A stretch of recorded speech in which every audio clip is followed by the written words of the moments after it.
They told us the Cold War was a battle of ideologies. They said it was about freedom versus communism. But what if that was only half the truth? What if behind the patriotic speeches, flag waving parades, and textbook narratives, there were secrets, dark, dangerous secrets, buried under layers of classified files, government lies, and silent witnesses? From mind control experiments on innocent citizens to secret coups in foreign nations and nuclear tests that endangered millions without warning. This isn't the Cold War they taught you in school. This is the Cold War they never wanted you to know. And today, we're pulling back the curtain. Are you ready to discover the truth? Because once you hear this, there's no going back. We've all heard the story. The Cold War was a fight between freedom and communism, the United States versus the Soviet Union, good versus evil. But what if that story, that clear-cut narrative, was just the surface? What if the real motives were far more complicated and far more disturbing? Behind the patriotic speeches and fear-driven headlines, there was a hidden game being played, not just about ideology, but about global power,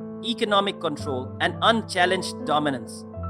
You see, for every threat of a red invasion, there was a business interest in foreign oil, or a strategic military advantage, or a political leader who didn't play by Washington's rules. And so, under the name of freedom, governments were overthrown, dictators were armed, lies were spread, and ordinary people, both abroad and right here at home, paid the price. The Cold War wasn't just fought with nuclear weapons and spy games, it was fought with fear, manipulation, and secrets too dark for history books. Because if the American public knew the full truth about how far their government would go to win, would they still believe it was all for freedom? They operated in silence. No uniforms, no official war zones, just briefcases, encrypted cables, and governments falling like dominoes. During the Cold War, the CIA wasn't just gathering intelligence, it was changing the course of nations secretly, strategically, ruthlessly. Let's start with Iran, 1953. The people had elected a leader, Prime Minister Mohammad Mossadegh.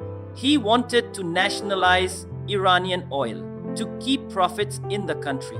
But British and American oil interests said no. So the CIA launched Operation Ajax, bribed officials, spread propaganda, and staged protests. Mossadegh was overthrown, a pro-Western Shah was installed, and Iran's democracy was buried, all under the banner of stopping communism. Then came Guatemala, 1954. President Jacobo Arbenz wanted land reform to help the poor, but that threatened the interests of an American fruit company, United Fruit.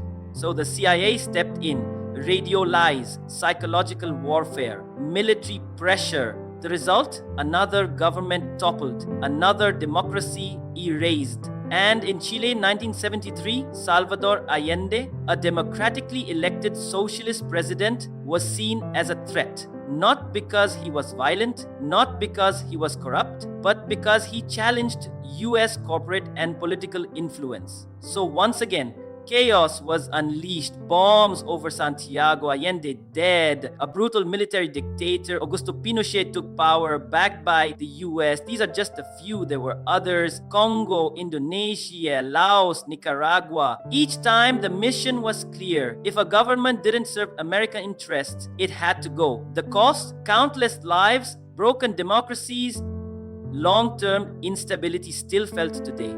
And yet, these operations remained in the shadows, not in our textbooks, not in our classrooms. Because if the American public truly knew what was done in their name, would they have approved? The Cold War wasn't just fought on foreign soil.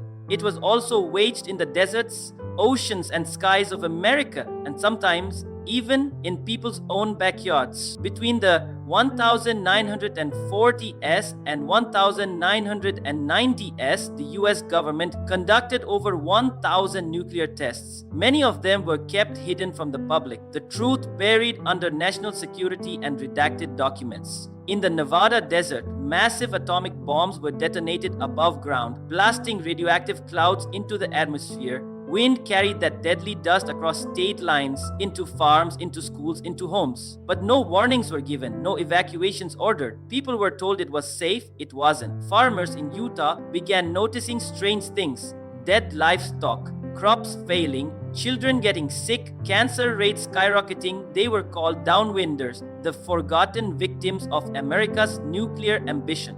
And it wasn't just Nevada.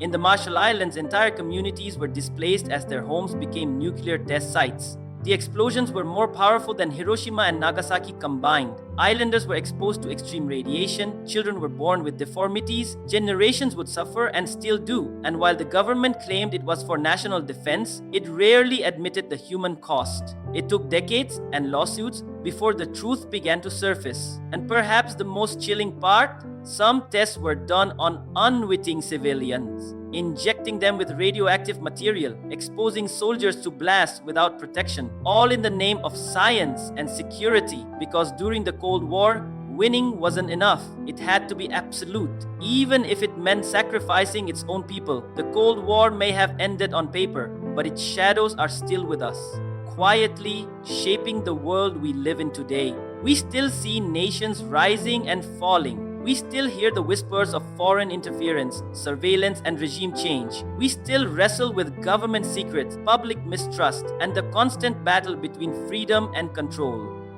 The covert coups, the mind control experiments, the nuclear testing, they were just isolated events. They were part of a larger mindset, one that believed the end justified any means. And that legacy didn't just disappear, it evolved. Today, we live in an age of mass surveillance, of misinformation, of wars without clear enemies. And many of the same agencies that operated in the shadows back then are still active now, just with new tools and new targets. So why does this history matter? Because we were never taught the full truth. Because the past holds answers to the questions we ask today about power, trust, and who really makes the decisions. And because if we don't face these truths, we risk repeating them blindly, silently, all over again. This isn't just about history. It's about accountability. It's about awareness. And it's about refusing to let secrets define our future. They told us the Cold War was over, that freedom had won, that the world was safer. But behind the headlines and history books lies a different story, one filled with secrets, silence, and sacrifice.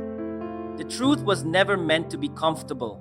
But it's necessary, because only when we uncover the hidden past can we begin to understand the present and protect the future. If this video opened your eyes, like, share, and subscribe for more untold stories they never taught you in school. This was America's Cold War Secrets. See you in the next one. Stay aware, stay curious, and never stop asking questions.